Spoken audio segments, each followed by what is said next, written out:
سب سے پہلے تو جو اسلام آباد کے چیری پہ حملہ ہوا ہے ان شہیدوں کے لیے اور وکلاء حضرات کے لیے، وانا میں کل اٹیک ہوا، اللہ کے کرم سے اس کو دفاع کر لیا گیا، لیکن آج جو شہادتیں ہوئی ہیں، چونکہ خود وکیل بھی ہوں اور ہم سب پاکستانی ہیں، جس پہ ہمارا دل دکھا ہوا ہے، اللہ ان کی مغفرت فرمائے اور اللہ ہمیں توفیق دے کہ اپنے ملک کو ہم محفوظ کر سکیں۔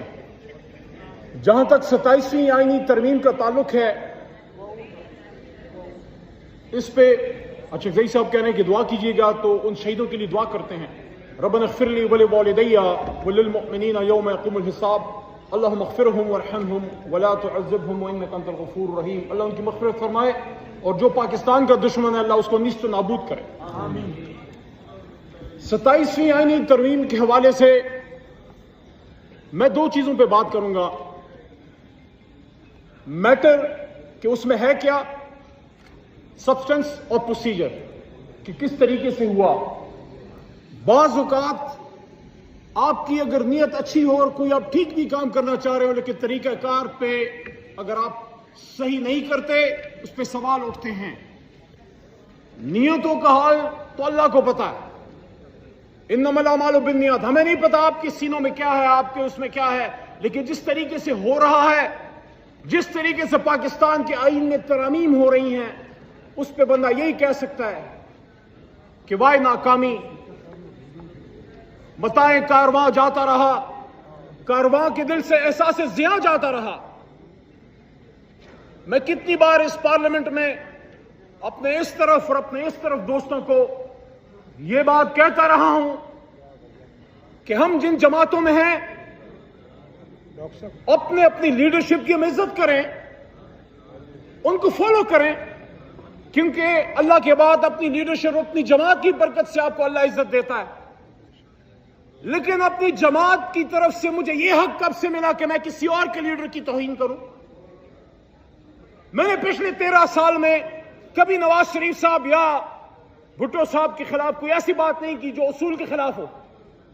میں روز یہاں عمران خان صاحب کے حوالے سے ایک بات سن لیتا ہوں، میں مسکرا کے یہاں پہ بیٹھ کے برداشت کرتا ہوں، کیونکہ میں گالی پہ بلیو نہیں کرتا، کیونکہ میں نے اپنے قرآن میں پڑھا کہ وَقُولُوا لِلنَّاسِ حُسْنًا، لیکن میں نے اپنے اساتذہ کرام سے یہ سنا ہے اور ان سے سیکھا ہے کہ جب موقع آئے تو پھر گالی کا جواب دلیل سے دیا کرو۔ میں نے خود اپنے ان کانوں سے سنا اور میں نے دیکھا، میں اس وقت وکالت کا طالب علم تھا کہ میں نے محترمہ بے نظیر بھٹو شہید صاحبہ کو یہ کہتے ہوئے سنا کہ جب سپریم کورٹ، ویسے یہ سپریم کورٹ کو ہم نے گھنٹہ گھر بنا دیا، ہر کوئی اس کو بجاتا رہتا ہے، جب سپریم کورٹ پہ حملہ ہوا تھا اور ڈوگر کورٹس بنی تھی، میں نے بے نظیر صاحبہ کو یہ کہتے سنا، پیپلز پارٹی کے دوستوں سے مخاطب ہوں، جیالوں سے مخاطب ہوں، آپ کی اور ہماری بی بی شہید نے کہا کہ ہم اپنے سپریم کورٹ، اپنے چیف جسٹس کے گھر پہ پاکستان کا جھنڈا لہرائیں گے۔ کہا تھا کہ نہیں کہا تھا؟ یہ میں نے کبھی نہیں سوچا تھا کہ ان کی اپنی جماعت سپریم کورٹ کے چیف جسٹس کے گھر سے وہ عزت کا جھنڈا اپنے ہاتھ سے اتارے گی۔ میرے دوستو، جناب ڈپٹی اسپیکر صاحب، آپ تو پرانے جیالے ہیں، آپ کے اور ہمارے ایک سیاسی لیڈر نے جن اصولوں کی خاطر پھانسی گھاٹ پہ پھانسی کے بندے کو چوم کے گلے سے لگایا، اس آئین کو آج اس کی جماعت پھانسی گھاٹ پہ چڑھائے گی، یہ میں نے کبھی نہیں سوچا۔ تو ادھر ادھر کی نہ بات کر، یہ بتا قافلہ کیوں لٹا؟ مجھے رہزنوں سے گلا نہیں، تیری رہبری کا سوال ہے۔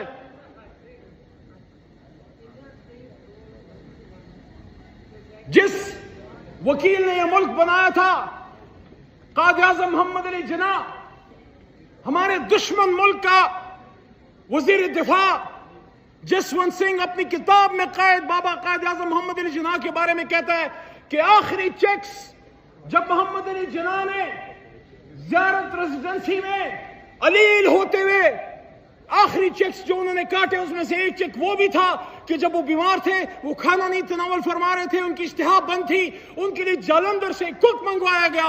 انہوں نے پوچھا، انہوں نے بڑے دنوں بعد کرنے لاہی بخش جو ان کے مالش تھے، انہوں نے اپنی کتاب میں مائی بردر میں ان کی سسٹر نے بھی کہا، فاطمہ جناب بی بی نے بھی کہا کہ بڑے دنوں بعد میرے بھائی نے تھوڑا سا کچھ کھانا تناول فرمایا اور پھر پوچھا کہ who paid for it. Deputy Speaker صاحب, the founder of Pakistan was asking that who is paying for me when I am dying on my deathbed. He was being told that you are the, sir, you are the Governor General of Pakistan. The state is responsible to pay your expenses. He said no. میں ریاست کے پیسوں پہ عیش نہیں کروں گا. اور آخری جو کچھ چیک کاٹے ان میں سے ایک چیک وہ بھی تھا کہ انہوں نے کہا یہ چیک کاٹو، یہ پیسے اس کو پے کرو اور اس کو واپس بھیجو. آج میں حیران ہوں، قائد اعظم محمد علی جناح کے ملک میں لوگوں کو استثناء کی ضرورت پڑ گئی. کیا فاروق اعظم سے معاذ اللہ بڑا کوئی اسٹیٹسمین پیدا ہو گیا ہے؟ کیا خالد بن ولید رضی اللہ عنہ سے بڑا کوئی جرنیل پیدا ہو گیا ہے؟ جنگ یرموک میں فاروق اعظم نے جب خالد بن ولید رضی اللہ عنہ کو معذوری کا لیٹر بھیجا، انہوں نے چونکی نہ چرا کی اور سیف اللہ نے اپنی تلوار لہراتے ہوئے کہا کہ میں خلیفۃ المومنین فاروق اعظم کا حکم مانتا ہوں. کیا ہمارا کوئی جرنیل خالد بن ولید سے بڑا ہو گیا جو اس کو استثناء چاہیے؟ استثناء کسی بھی صورت میں کسی مسلمان کے لیے لینا is an Islamic, and according to the preamble of Pakistan, the Constitution of Pakistan, the people of Pakistan, when they put their sacred trust in us as a parliamentarian, we are bound by the principle of Islam. And according to the Constitution of Pakistan in its preamble, the founders of Pakistan are saying, wherein the independence of the judiciary shall be fully secured. Number one. اور دوسرا وہ کیا کہتے ہیں، یہ بڑی important ہے. آج ہم ہیں، کل آپ ہوں گے، میری دعا ہے کبھی نہ ہو. ہم اگر ان کرسیوں پہ آئے، آپ کے ساتھ اگر یہ کسی نے کیا جو آج ہمارے ساتھ ہو رہا ہے، وہاں سے کوئی نہ بولے علی بولے گا، کیونکہ علی کا نام، علی کا کام بولنا اور کھڑا ہونا ہے. Wherein the principles of democracy, freedom, equality, tolerance, and social justice, as enunciated by Islam, shall be fully observed. My Deputy Speaker صاحب, Honorable شاہ صاحب، آپ سے مخاطب ہوں. یہ جو ترمیم ہم کرنے جا رہے ہیں، 27ویں ترمیم، this is against the preamble of the Constitution of Pakistan. کسی عامر کو بھی توفیق نہیں ہوئی 56 کا اٹھا لو، 62 کا اٹھا لو، 73 کا اٹھا لو، ضیاء صاحب کی ترامیم 8ویں اٹھا لو، مشرف صاحب کی رفع اٹھا لو، کسی میں جرت نہیں ہے کہ قرارداد مقاصد کے خلاف جائے. اور یہ آئین قرارداد مقاصد کے خلاف کیسے جا رہا ہے؟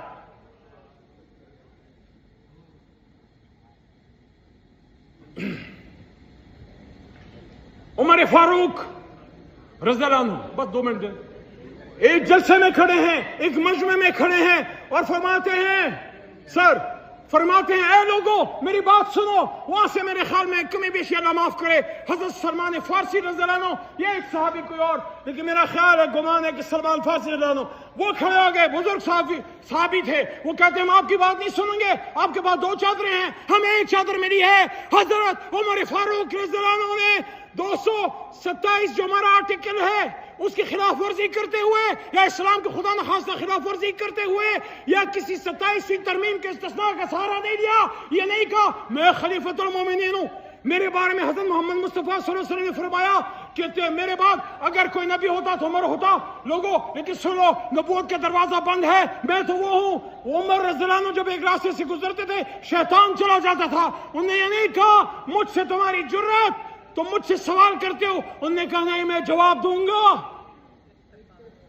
اور پھر کہا عبداللہ کو، بن عمر رضی اللہ عنہ کو کہ آپ جواب دو. اور انہوں نے فرمایا کہ میرے والد محترم حضرت عمر فاروق کو 2 چادریں اس لیے دی ہیں کہ ان کا قد مبارک اونچا ہے، ان کا سینہ مبارک براڈ ہے، ایک چادر سے ان کا کپڑے نہیں بنتے، تو میں نے بطور بیٹے اپنے ایک چادر ان کو ہدیہ کی ہے.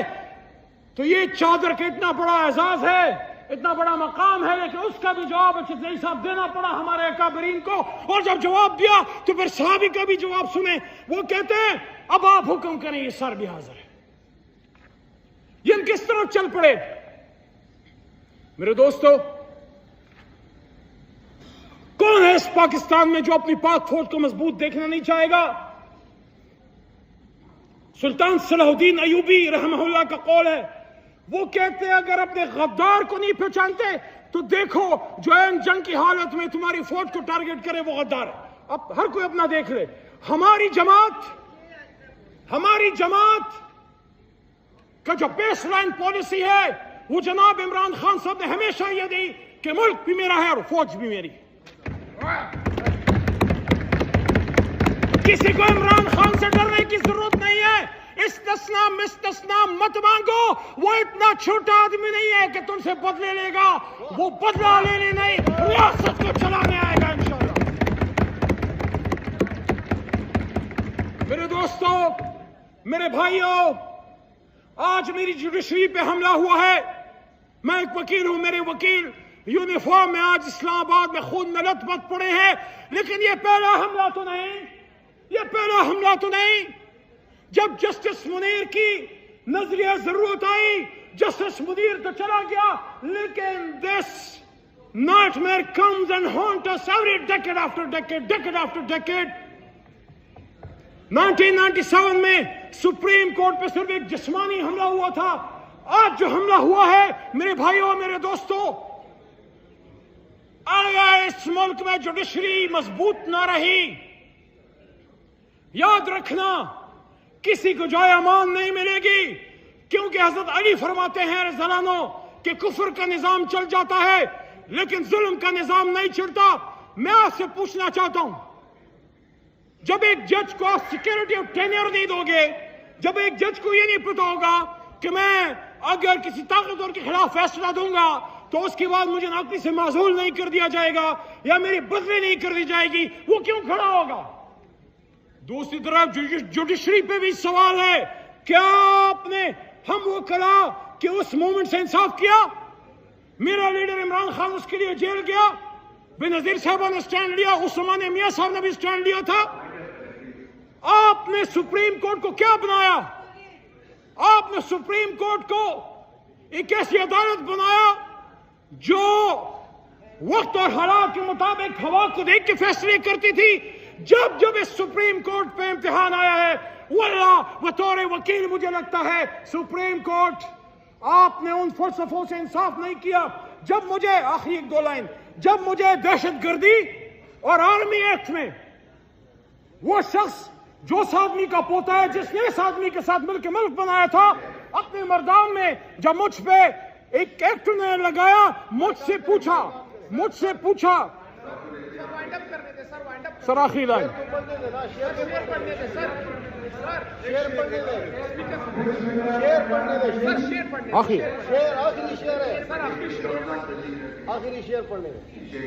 تو مجھ سے اس جج نے پوچھا کہ آپ مجھ سے کیا توقع کرتے ہیں، وہی میں اس پہ ختم کروں۔ میں نے کہا میں نے بھی کالا کوٹ پہنا ہے، آپ نے بھی کالا کوٹ پہنا ہے، اور پیچھے جس قائد کی تصویر ہے اس نے بھی کالا کوٹ پہنا ہے، مجھے صرف انصاف چاہیے۔